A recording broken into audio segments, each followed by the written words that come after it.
Hello everyone, welcome to the selection classes. So there is one more beautiful question and I request कि आप इस question को एक बार समझिए, खुद से करने का कोशिश करिए and I will give you one of the best way कि आप इसको कैसे सोच सकते हैं और उसका सोल्यूशन कैसे कर सकते हैं। तो अगर आप ये प्रिपेयर कर रहे हैं कैट 2024 या फिर जेट एग्जाम के लिए, then these videos are going to be very helpful for your preparation.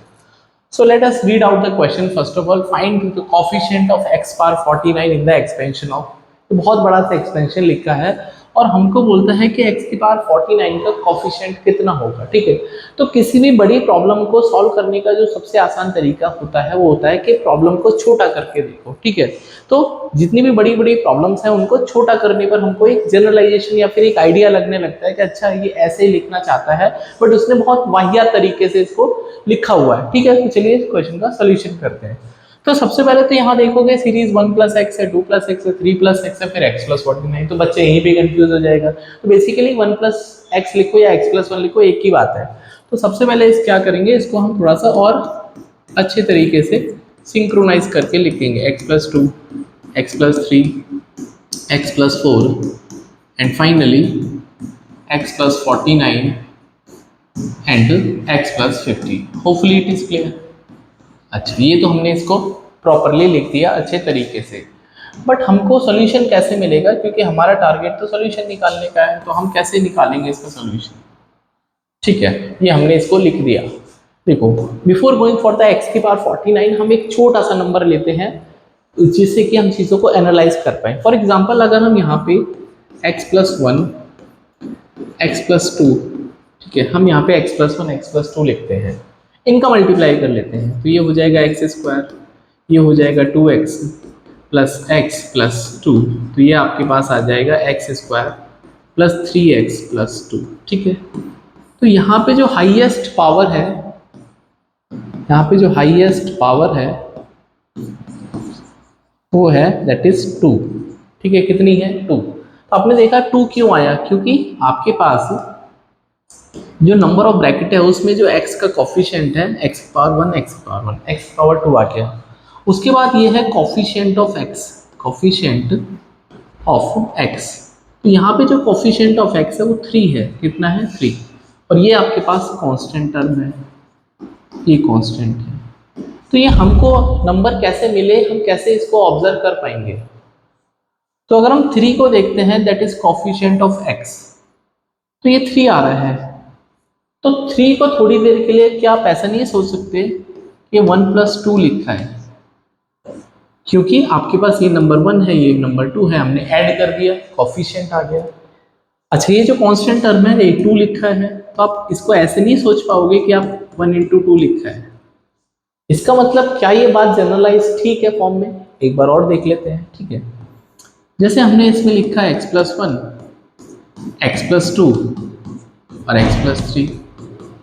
अभी इसको एक बार चेक करते हैं, इसमें कोफिशिएंट चेक करते हैं। तो इसका स्क्वायर करने पर तो यही नंबर आएगा, मतलब यहाँ तक मल्टीप्लाई करने पर x² + 3x + 2, और इसमें हम x + 3 की और मल्टीप्लाई करते हैं, तो ये हो जाएगा x³ + 3x² plus again 3x² plus, sorry 3 × 3 = 9x² आएगा ना यहाँ पर, 3 × 3 = 9, एक मिनट, x³ 3x², फिर 3x² one more time plus 9x plus 2x plus 6। अच्छा, तो ये x³ हो गया, ये आपके पास x² का हो गया 6x², x का हो गया 11x प्लस 6। अच्छा, यहाँ से हमको क्या बात पता चलेगी कि कोफिशिएंट को अगर हम ऑब्जर्व करना चाहेंगे तो कैसे करेंगे? देखो, तो आई कैन सी यहाँ पे जो कोफिशिएंट ऑफ x³ है, जो सबसे हाईएस्ट पावर है, उसका कोफिशिएंट 1 आ रहा है। 1 क्यों आ रहा है? क्योंकि जितने भी x हैं उनका कोफिशिएंट 1 1 है, तो 1 × 1 × 1 इट इज 1 × 1 × 1। ठीक है, 1 आ गया, कोई दिक्कत नहीं है। अच्छा, अगर मैं x² को देखता हूँ, कोफिशिएंट ऑफ x² का कोफिशिएंट कितना आ रहा है? 6 आ रहा है। कितना आ रहा है यहाँ पे? 3 3 6। तो 3 और 3 6 कैसे आ रहा है? ठीक है, वो ऐसे आ रहा है कि जब आपने x² किया होगा, जब आपने x² किया होगा तो आपने दो ब्रैकेट को मल्टीप्लाई किया होगा, हमने दो ब्रैकेट को मल्टीप्लाई किया होगा, और जो तीसरा नंबर है जो कांस्टेंट है वो इसमें मल्टीप्लाई हुआ होगा, क्योंकि यहाँ पे एक्स स्क्वायर बना है, फिर आपने 3 के मल्टीप्लाई किया। सिमिलरली यहाँ भी एक्स स्क्वायर बना होगा, फिर आपने 1 से मल्टीप्लाई करा, फिर हमने इसको मल्टीप्लाई किया होगा एक्स स्क्वायर, फिर 2 से मल्टीप्लाई करा। मतलब ये जो है 1 प्लस 2 प्लस 3 के बराबर है। तो I can say this is sum of roots, sum of roots.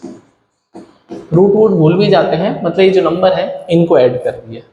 अच्छा, फिर हमको पता चला कोफिशिएंट ऑफ एक्स कैसे आएगा, कोफिशिएंट ऑफ एक्स, ठीक है।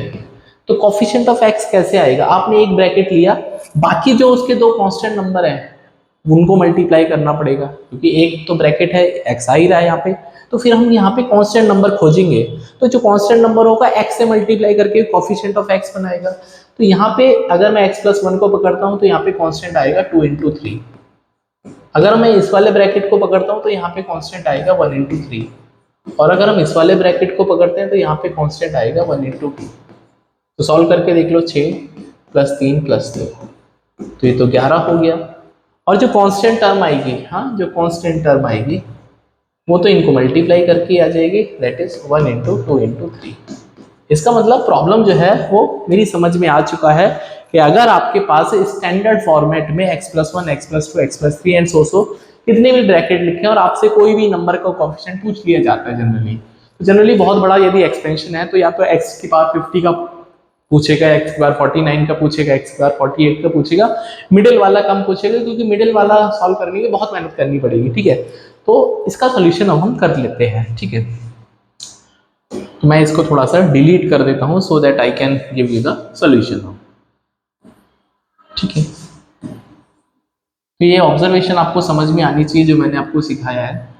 अच्छा, अगर मैं यहाँ से कोफिशिएंट ऑफ, आपसे बोलता हूँ कोफिशिएंट ऑफ x की पावर 50, तो यहाँ पे सबके सामने 1 1 लिखा है, और अगर हम इसको मल्टीप्लाई करूंगा तो मुझे 1 ही मिलेगा, ठीक है। अगर मान लो एक में 2 लिखा होता, एक में 3 लिखा होता, तो फिर कोफिशिएंट इसका 6 हो जाता, क्योंकि बाकी सब में 1 1 लिखा है, एक में 2 लिखा है, एक में 3 लिखा है, तो 6 हो जाता। होपफुली इट इज क्लियर, ठीक है। तो इसका आंसर तो 1 आ जाएगा। अब आपसे लेकिन क्वेश्चन पूछा है कोफिशिएंट ऑफ x की पावर 49, ये बड़ा इंपॉर्टेंट बात है। तो 49 कैसे मिलेगा आपको, तो 49 मिलेगा जब आपने 49 ब्रैकेट लिए होंगे, 49 ब्रैकेट इनटू कांस्टेंट टर्म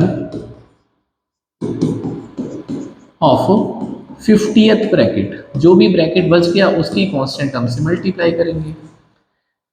तो इसका मतलब 49 ब्रैकेट को मल्टीप्लाई करना पड़ेगा, और उसके बाद जो उसकी कांस्टेंट टर्म बचेगी 50th टर्म की, उसका वैल्यू आप मल्टीप्लाई करोगे तो वो एक वैल्यू एडिशन देगा, या फिर वो कोफिशिएंट आपको हेल्प करने में फाइंड आउट करेगा। तो अगर मैंने शुरू के 49 ब्रैकेट ले लिया तो यहाँ पे आपको कांस्टेंट मिलेगा 50, कोई प्रॉब्लम नहीं है।